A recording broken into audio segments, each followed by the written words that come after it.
नमस्कार, मी wellness adviser Rupali Kadam Rajgurunagar एरियामधून बोलत आहे.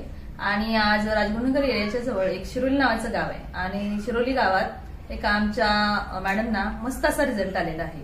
त्यांचा एक क्रिटिकल प्रॉब्लेम होता बरेच दिवसापासून आणि आमचे काही प्रोडक्ट्स यूज करून त्यांना एक बेटर फील होते आता. आणि आज त्यांच्याकडनं जाणून घेऊया की त्यांना काय वाटतंय आता आणि काय वाटत होतं पहिल्यांदा. नमस्कार मॅडम. नमस्कार. काय नाव मॅडम आपलं? पूनम दिवेकर. पूनम मॅडम. पूनम मॅडम, मला जरासं थोडंफार सांगाल का की काय आता म्हणजे आता तुम्हाला तर दिसतोय तुमचा फ्रेश चेहरा, पण काय इश्यू होता तुमचा आणि किती दिवसापासून वगैरे होता, जरासं थोडंसं बोलाल का? म्हणजे मला जसं माझं ऑपरेशन सिजर झाल्यापासून मला हा त्रास जाणवत होता. त्याच्यामध्ये माझं रक्त कमी, हातपाय दुखणे. किती वर्ष झाली या गोष्टीला? तरी झाले 9-10 वर्ष झाले. 9-10 वर्ष. हा हा, म्हणजे तेव्हापासून जरासं तुमचं चालूच होतं हेल्थ इश्यूचं. पण मला असं म्हणजे डॉक्टर काय गेलं का तेवढं पुरतं, तेवढं फरक पडायचा तात्पुरतं. त्यापासून मग म्हणजे मला सीमा मॅडम आणि ज्योती मॅडमनी सल्ला दिला. त्या सल्ल्यानुसार मी ते औषधं घेतली. हे आपले आयुर्वेदाचे प्रोडक्ट्स. म्हणजे त्या आयुर्वेदिक औषधं मी घेतली.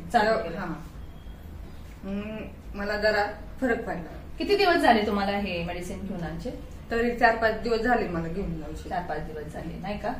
तर म्हणजे तुम्हाला काय वाटतं मग आता कसं म्हणजे छान फील व्हायला लागले? एक नंबर औषध आहे. पण म्हणजे मला म्हणजे मागच्यापेक्षा आता एवढ्या 4-5 दिवसामध्ये मला फरक पडला. म्हणजे इतक्या वर्षांचं तुमचं जे आहे. आणि मला एक असं कळलं की तुम्हाला झोपच लागत नव्हती ना, आराम बिलकुल भेटत नव्हता ना. म्हणजे मला झोप पण येत नव्हती आणि आराम पण भेटत नव्हता ना. ते औषध घेतल्यापासून मला आराम पण झोप पण व्यवस्थित होती. आणि आज झोप चांगली होती म्हणून फ्रेश पण दिसताय ना, बरोबर आहे का नाही?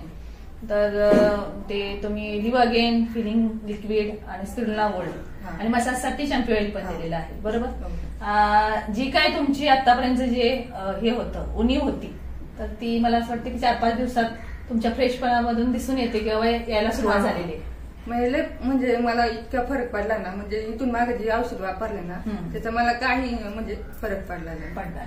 आणि आता 5 दिवसापासून तुम्ही घेतलंय ना, बरोबर? आता हे 1 महिन्याभराचा त्यांनी कोर्स दिलेला आहे तुम्हाला, तर तो कंटिन्यू पण करावा लागेल. शरीराची तेवढी गरज असते. करू शकते. कारण जिथं बरं वाटायला लागलंय तर तिथं कंटिन्यू करायला काहीच हरकत नाही, नाही का? आणि ही औषधं नाही आहेत खरं तर, ऍक्च्युली ही गरज आहे. तुमच्या शरीराची गरज ती पूर्ण होत नव्हती. बाहेरची जी आहे ती औषधं आहेत. कारण ती औषधं घेत असल्यामुळे तुम्हाला ते अजून जरा विकनेस वाटत होता ना, ओशाळ्यासारखं वाटत होतं. म्हणजे मला एक बोलायचं आहे. धन्यवाद मॅडम. बरं का, मला एक ह्याच्यातून हेच सांगायचं आहे. आता हे आमच्या पूनम मॅडम 10 ते 12 वर्ष झाले जे म्हणजे त्यांचं सिझेरियन 2 सीझर झालेत नाही का मॅडम? हा, तर 2 सीझर झालेत. आता मुलंही मोठी आहेत, पण तरी सुद्धा आज त्यांचा जो विकनेसपणा होता किंवा जे काय त्यांचं म्हणजे लॉस झालेला होता, हे लेडीज समजू शकतात की काय नक्की असतं ते. तर ते कव्हरच होत नव्हतं. दवाखाना करत नव्हत्या असं नाहीये, परंतु त्याचा जो परिणाम होता, जे साईड इफेक्ट तात्पुरतं जे केलं जात होतं, परंतु आज काही दिवसातच म्हणजे 4 ते 5 दिवसातच म्हणजे आज आमच्या मॅडमना म्हणजे हे 2-3 प्रोडक्ट्स घेतलेले आहेत, तर त्याचा इतका सुंदर रिझल्ट आलाय.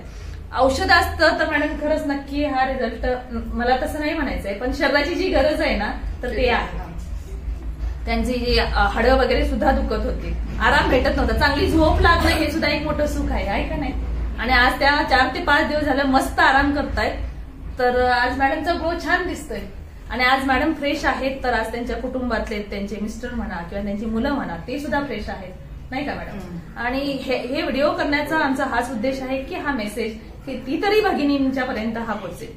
आणि मी तर म्हणते भगिनीच कशाला, कुटुंबातल्या प्रत्येक सदस्याची आताची गरज आहे. कारण न्यूट्रिशनची मात्रा फार कमी आहे आणि एलिमेंट्स वेलनेस हा आमचा जो ब्रँड आहे तर त्याच्यामध्ये ते सगळं पूर्णतया भरून आहे. तुम्ही आज इतक्या खुशीनं सांगताय की 1 नंबर आहे. कारण 1 नंबर का आहे? कारण फील चांगलं व्हायला लागलंय ना, चांगलं वाटतंय. 1 नंबर औषध आणि ते बाकीच्यांनी पण घेतले पाहिजेत, नाही का?